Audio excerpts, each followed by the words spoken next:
ஏய், கொடிக்குளம் பேச்சு என் தங்கச்சி மாறுறா. தங்கச்சி மாதிரியோ அக்கா மாதிரியோ பேச்சியே தெரியும்ல. ஏழரை மூக்கன் சொன்ன மாதிரி இவர் கொடிக்குளம் பேச்சியே வச்சிருந்திருக்காருப்பா. ஏப்பா ஓ மகளை கூட தான் எனக்கு தெரியும். அப்ப அந்த பிள்ளைய நான் வச்சிருக்கேன்னு சொன்னா நீ ஒத்துக்கிருவியா? ஏய், பிக்காலி பிள்ளை பார்த்து பேசுறா, பல்லக்கெல்லாம் கழட்டி போடுவேன். அவனுக்கு எனக்கு எந்த விதமான சம்பந்தமும் இல்ல. இது சத்தியம் சத்தியம் சத்தியம். சத்தியமா? நீ என்ன பெருசா சத்தியம் சொல்ற? இப்ப நீ சத்தியம் பண்ணணும் அவ்வளவுதானே? கொட்ட முனி வேட்ட முனி காண்டி முனி சொன்னா காவலுக்கு நில்றா.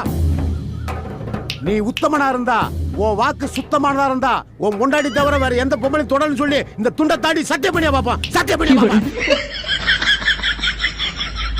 என்ன யோசிக்கிற?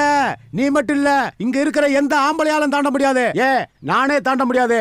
சக்கரை தாண்டியா? சக்கரையே சக வாங்குறத பாரு. ஏதோ திருவிழாவுக்கு போனத்துல பசி எடுத்திருக்கும், கையா கால் நினைச்சிருப்ப. அது கருவாயி உருவாயி இன்னைக்கு பேரன் வந்து நிக்கிறான். இதெல்லாம் ஊர் உலகத்துல நடக்காத விஷயமா? அந்த காலத்துல 2-3 வச்சுக்கிறத சகசம்.